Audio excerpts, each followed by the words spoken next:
I'm delighted to see you guys here today. We're going to talk today about a totally different subject. Going to round another corner and talk about the subject of emotion in the Christian life and how it affects us. Boy, what an important topic that is, because emotions can do some pretty strange and pretty weird things to us. Do you know that your mind will tend to confirm for you the things that you fear most, whether they're valid or invalid? It'll just take what is not real evidence and manufacture it and tell you that it is true.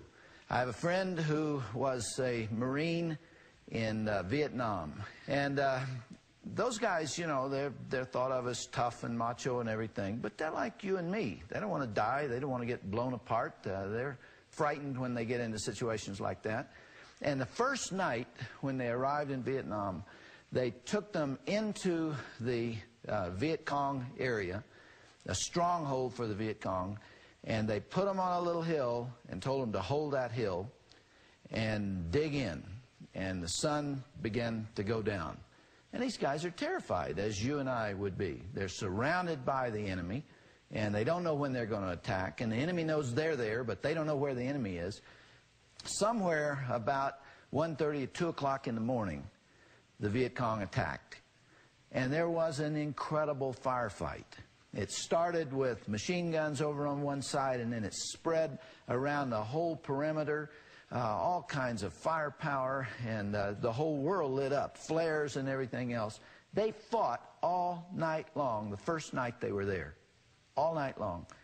And as the sun began to come up, the Viet Cong obviously disappeared back into the mountains. When it got light, they went out to check for bodies to see how many people they'd killed. And there was nobody there.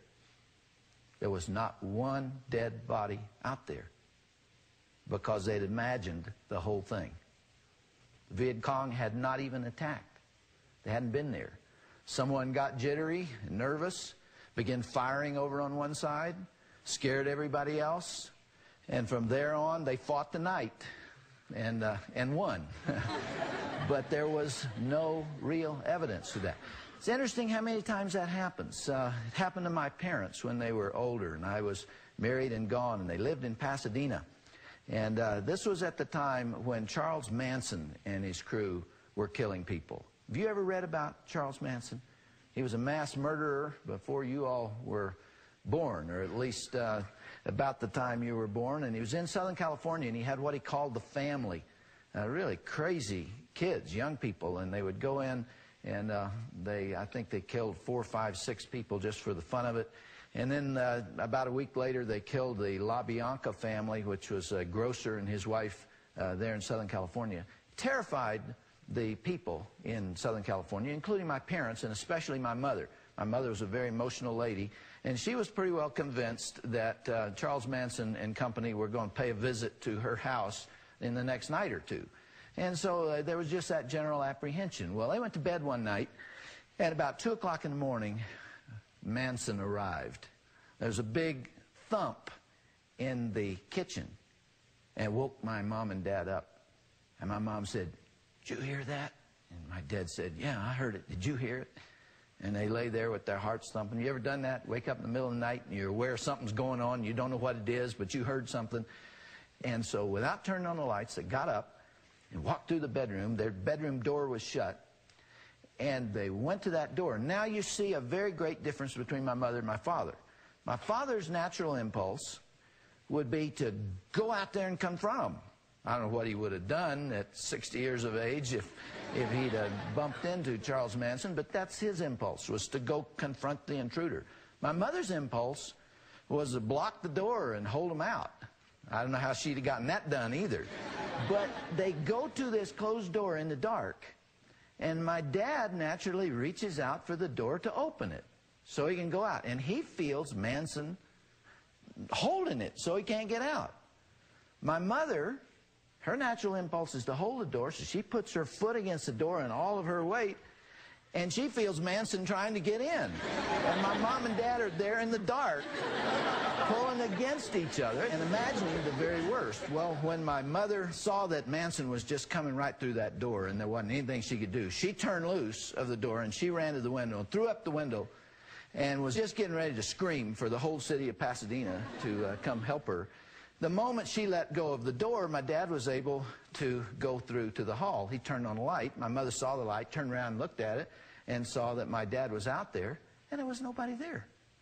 There was nobody there. This whole thing occurred in their imagination in the middle of the night, and there they are pulling against each other, fighting the enemy. And I find that relevant. Most of the things that we fear and most of the things that we're panicked about and struggle against are products of our own anxiety and our own imagination and the way emotions work. I think you might find it interesting to take a little look at how emotions affect us.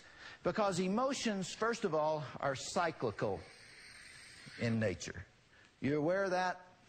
Whatever takes you up, whatever gets you excited, whatever makes you high, whatever makes you feel good when the juices are flowing, whatever takes you on a high will also take you down.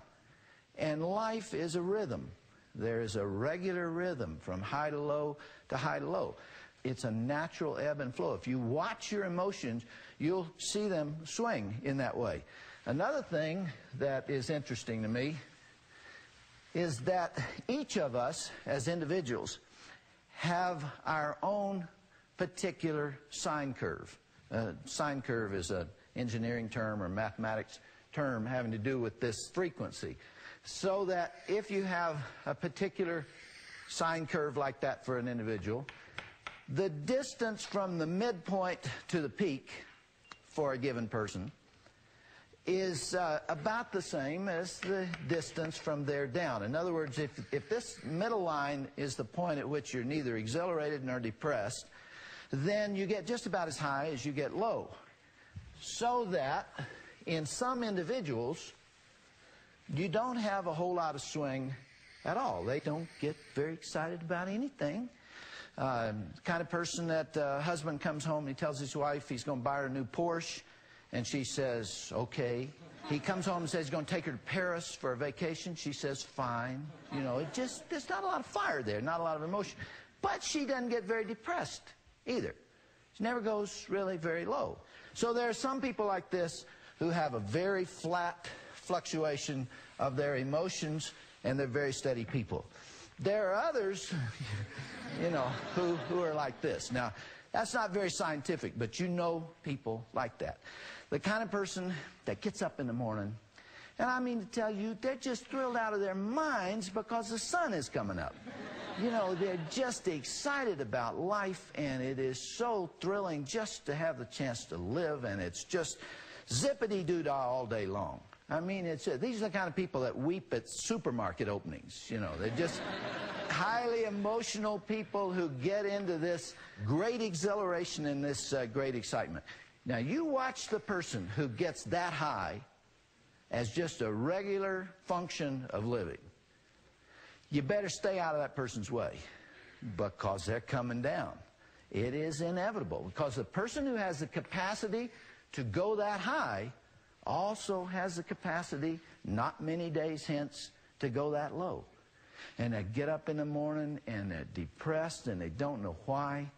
And life isn't worth living, and why has God done this to me, and nobody really likes me, and nobody cares.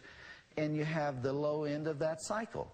When it's at its extreme, and when it's what's called pathological, when it's a disease process, when it is mental illness, you have manic depression associated with this, so that it's not just a regular swing, but I mean it is radical, as we were talking the other day. But there are people who are just very emotional people, and they experience both ends of this thing.